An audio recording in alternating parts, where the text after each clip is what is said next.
Hey guys, and welcome to my top 5 tank specs in PvP. I categorize these from best tank to shittiest tank, and what makes it good and what makes it bad. I guess we should go over that. Interrupts, mobility, damage, self-heals, defensives, damage mitigation. All those are taken into consideration for this, and I think one of the main things I should highlight here is the solo playability of the spec. And by that I mean going into a battleground without a pocket healer and being able to live for a decent amount of time. I think that's something a lot of people, I don't think they overlook it, but it's something that I don't think they'd assume that I take in to qualify for this guide.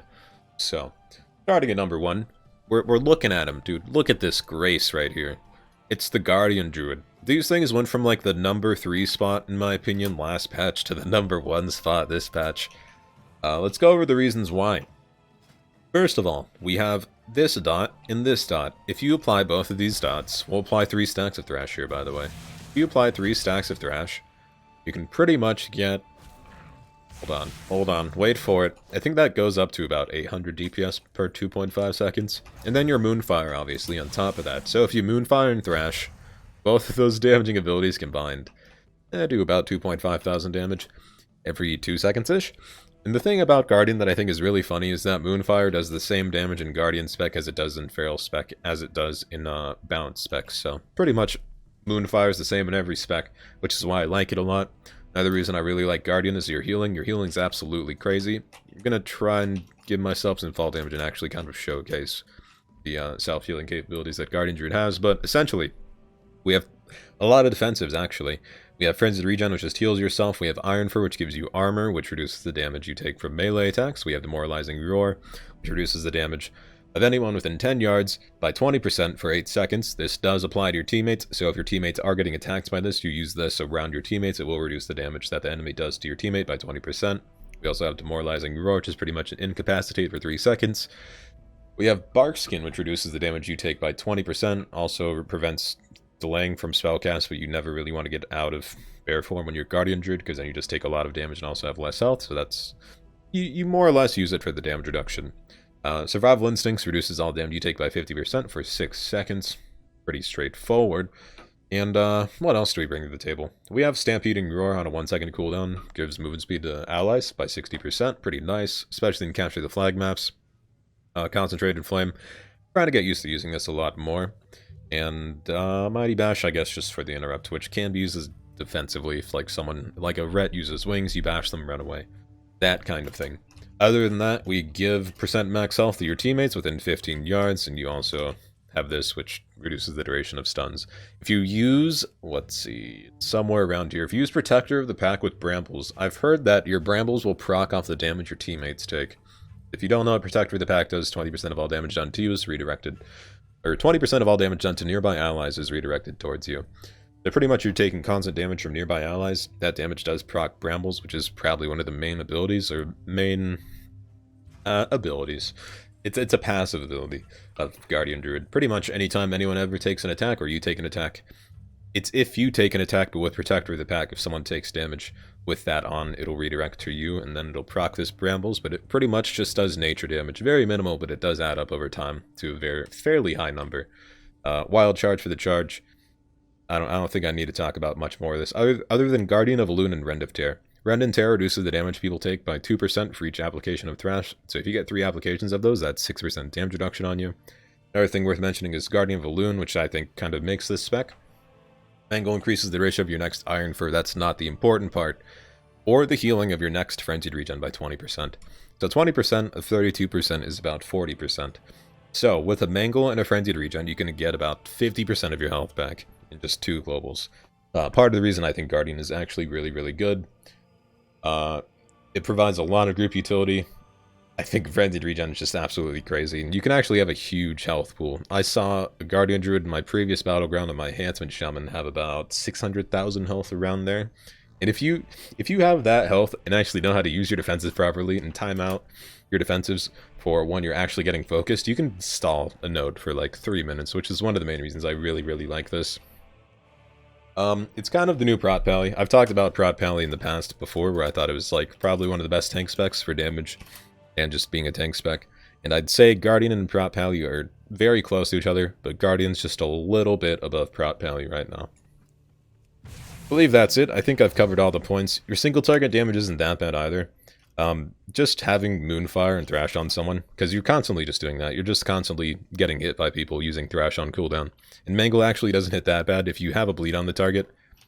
Let's see how hard it hits for 9,000. That's pretty much as hard as a Lava Lash for an Enhancement Shaman, or one of the kind of lesser hitting abilities for DPS specs. So in conclusion, why Guardian Druid is so strong? We have about 10 defensives. We do the damage of a Feral Druid, and we can regenerate our health like a healer. I was in a battleground. I had 5 million damage, 5 million healing. I think that's all I really need to say about Guardian Druid. And alright, so on to the next class. This is a Protection Paladin. Wait. Where's my shield? There it is. Okay.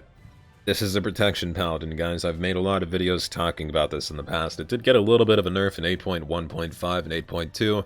But it's still pretty decent, still the second best tank spec in the game right now. The OG classic PvP tank can hit like a fucking truck sometimes. Just casting Judgment on someone hits for like 9,000, I think, 7,000. It also heals people, so let's go over the reasons why Prot Pally is really good.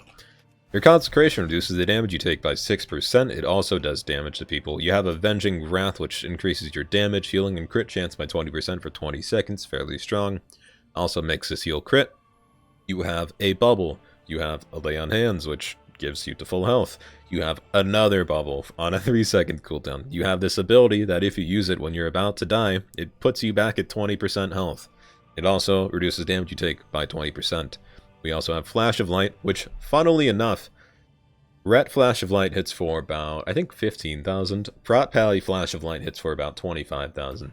So if you use 4 Flash of Lights on someone, it pretty much heals them for at least a fourth of their health. And I'm saying a fourth, just highballing it, saying like someone has 300,000 health or 400,000 health. If you use 4 of those on someone, it's still a fourth of their health, which is absolutely crazy. If you're healing an under-geared person, just 4 of these will get them to max health, which I think is really, really valuable information. Hint, hint, if you're a Prot Pally, use Flash of Light more. Blessing of Spell Warding, it can get rid of your Blessing Protection. I'll go into this a little bit. So let's say we don't take Blessing of Spell Warding, which, if you don't know what Spell Warding means, it means spells won't hit you. I guess that's fairly simple. And then it replaces Blessing Protection. So you either take the immunity to spells, or you take the immunity to melee attacks. Personally, I take the immunity to spells, because spells kind of shit on us. Fire Mages are cancer. Destro Locks are horrible. Boomies can one-shot you. There's plentiful reasons why you should take the Spell Warding over non-Spell Warding, but if you want just one good reason, you can gain Armor, which reduces the damage you take from physical damage. But you can't gain Magic Resistance from any tank spec, really, so that's why you take this button.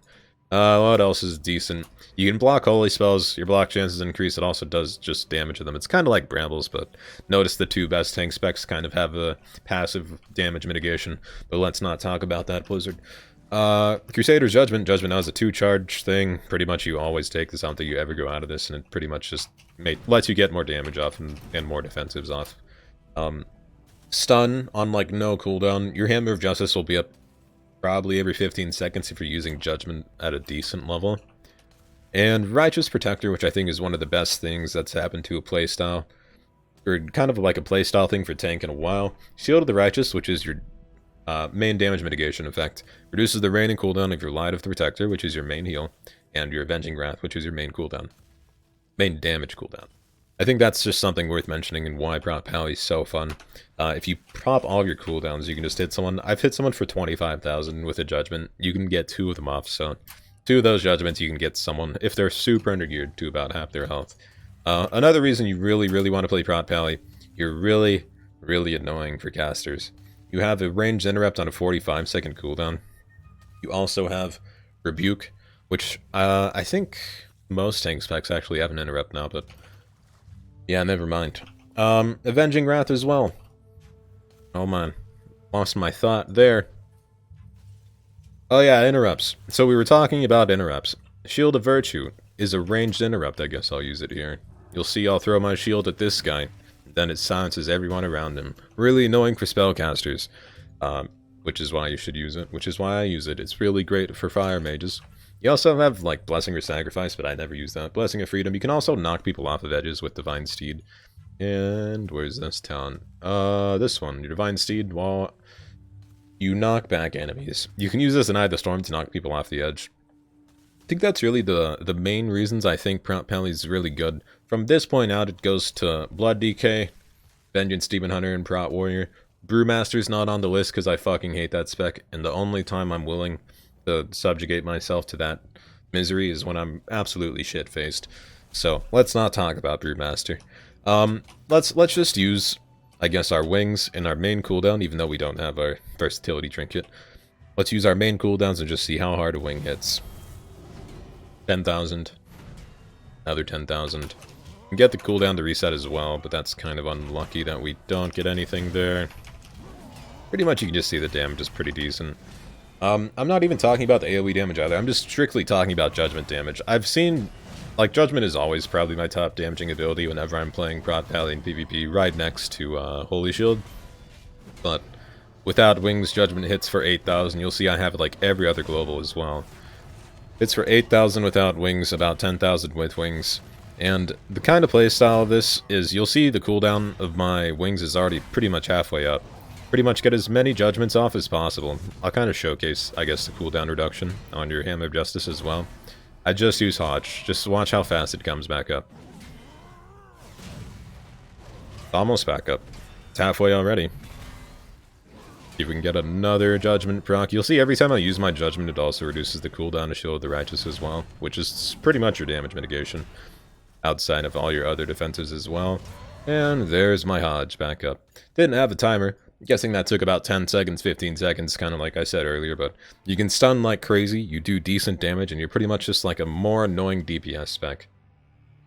That's Prot Pally, guys. That's why it's good. Now we're going on to the next one. Gonna start this one before we get in the room. So, why Blood DK is so good. I think we all know what Blood DK does at this point, or at least I hope we do. Death Strike is, I'd say, the main ability here. Death Strike and Blood Boil. So Blood Boil puts on a dot to people, which gives you health. Pretty fun there. We also have this neat thing called Bone Armor, which increases our max health, also increases our haste by 10%, and our armor. Doesn't increase max health. It increases your max health if you take a talent. That's my bad. Talent is right there. Anyway, let's go into the main abilities and why I think Blood DK is a fun tank spec and why it's number 3 in my spot. Let's go with Honor Talents first. Death Chain. Chains 3 enemies together on a 30-second cooldown, dealing damage and causes 20% of the damage taken by that target to be split among everyone else who gets this chain on them. Pretty much it just ups your cleave. It's a fancy way of saying, hey, let's cleave the targets just a little bit harder. That's what it does. I can showcase it here. If I use Death Chains on all these guys, you'll see that it actually does, I guess, a good amount of damage. There we go. That's Death Chains, guys. It's amazing. Does 35,000 damage. Probably one of the better Honor Talents, in my opinion. Dark Simulacrum. I just took this just to kind of fuck around with it. Fun fact, you can't spell steal Greater Power with it, which I think is really lame. But you can spell steal like any other ability in the game. Hemostasis. Pretty much buffs your Death Strike. Death Strike heals you. Also gives you an Absorb if you heal past your max health. Foul Bulwark. That's not worth mentioning. Pretty much, this damage is damage mitigation row, which I think is really fun. Reduces damage you take by 30%. On a 25-second cooldown recharge for 4 seconds. Pretty nice. It's kind of like one of your only damage mitigation effects, though, but you're so tanky naturally that it barely matters. And your self-heals are so high that it barely matters anyway. This, I just use it for the slow. I think this is the worst slow to deal with in the game, because it slows your movement speed by 90%, which I do believe is the highest slow a player can apply in the game right now. Bloodworms, just because I don't like thinking about these other abilities in Red Thirst. Kind of like the Paladin ability in the same spot. Whenever you use your primary, I guess, defensive. For Prot, it's Shield of the Righteous, right? Your Shield of the Righteous, like, if you go back to the section in my Prot video where I just talked about it, pretty much the same thing as this. Anytime you use your Death Strike or spend Runic Power, which is how you use your Runic Power to use Death Strike, it reduces the cooldown of your Vampiric Blood. Your Vampiric Blood, I don't even know what it does, it just puts you on steroids or something. Increases your max health by 30%, increases all healing, and absorbs by 30% as well. Main thing in here is increased health, increased healing. You want to use this whenever you're kind of low, then you just spam Death Strike, and then you get that increased health and increased healing, then you go all the way back up to full health. To be honest, I think Blood has fallen a little bit short this expansion, but it's still better than the other two tank specs to come. It does do decent damage, but it doesn't compete with Prot or Guardian at this point. I'd say it can compete with Guardian Druid self-heals, but that's about it. Once you have no runes or anything, you just kind of sit around and wait for your Blood Plague to proc, and then Death Strike healers, and then hopefully you get focused. If you end up not getting focused, you just don't do anything. That's, I guess, the horrible part about Blood DK. I think that's really it. There's not really that much to talk about Blood DK. You just have, I'd say, decent self-heals, and you also have like 2 or 3 defensives. You're one of the only tank specs that can be somewhat tanky against magic casters or just spell damage with AMS. And if you really want, you can use anti-magic zone, which I barely forgot I remember that I had on my bar. But other than that, it's just, I don't know. It's like a shittier Prot Pally and a shittier Guardian Druid, which is why it's number 3, which says something about the number 4 and 5 specs. If I'm being completely honest with you guys, just play Blood, Guardian, or Prot Pally. If you play these other 2 tank specs, you're probably not going to enjoy it that much, but I still had to include it because this is the top 5 list, and I'm pretty much just going to rag on the other tank specs now. Let's talk about Vengeance Demon Hunter, guys. Number 4 on the spot. So, if I could say what happened to Vengeance Demon Hunter, really, really fucked. Just, I don't know. It was so good in Legion. It did decent damage, it did decent self-heals, you were the most mobile tank in the game. Which, in my opinion, I think the only problem with Vengeance Demon Hunter right now... Well, let me rephrase that. There's one thing that makes Vengeance Demon Hunter the taken tank in RPGs. And it's this thing. This neat thing right here. This thing is the most broken thing in the game. At least when it comes to RPGs. If you ever played an RPG, you know the feeling of this. Vengeance Demon Hunter has a tank. He's sitting on the ledge right here, you know, where most people can't get to. The ledge in the Alliance flag room, which you can jump down to. So he jumps down, and then your whole team jumps down. And then he does this. And except he gets it up. Except he gets up there. And then your whole entire team's is down below, and then he's back up at the top with his healer. And the healer just stays there. He doesn't move. He just sits there on his ass. And he just does that over and over and over again. Unless someone death grips him. But the cooldown on this ability is only 12 seconds. So we can do this literally every 12 seconds. Just juke your team and then jump to the opposite one. So that's that ability, guys. Other than that, I don't know. I've played, like, I used to play Vengeance a lot. I got to the point where I was like, I might just main Vengeance instead of Havoc this expansion. And then I played Vengeance the first patch of this expansion, and I was like, man, what the fuck did you guys do with this spec? It was so good. It was so good. Just even if you took the leap away, the most broken part about it, and just buffed the damage, I'd probably play it again, but the damage right now is pretty bad. Your melee attack literally hits as much as an auto attack. Then your self-heals without, I guess, soul fragments aren't that great. They don't do much damage either. It pretty much does the smallest damage out of all the tank specs. And I'd say has the worst self-healing of all the tank specs. I think really the only reason it's taken for competitive RPGs is for the demonic leap and trample effect, which you can just get away from an entire team super easy, which is why they take it. Like that. I mean, I probably just went like 75 yards in 2 seconds. Other than that, I don't know. There's just not a whole lot redeemable about this spec right now. And that says a shit ton about the next spec I'm going to talk about, which I'm going to rag on it that much more. So let's try and find the positives here. You're really mobile. You can self-heal. You can do shitty damage. I think that's really the only pros Vengeance Demon Hunter right now. Yeah, it's about right. Oh, you can fuck around with people, and I've never used this ability, but pretty much you can grab people. Like a Vader choke people. You grab them, and then you throw them over there. Maybe that wouldn't work because it's a target dummy, but you got the point there. I grabbed the target dummy, you saw the little reticle thing that showed me I can throw them somewhere. Probably the most fun part about Vengeance Demon Hunter. Other than that, I guess you have sigils too, which can be annoying to deal with. One silences, one fears, and I think the other one just does fire damage. You can spec into another one, which I think roots people, but no one uses that shit. Yeah, that's Vengeance Demon Hunter, guys. Don't play Vengeance, just play any of the other 3 specs I've already listed, and you'll be in a good spot. Let's go on to the worst tank spec, other than Brewmaster, of this expansion.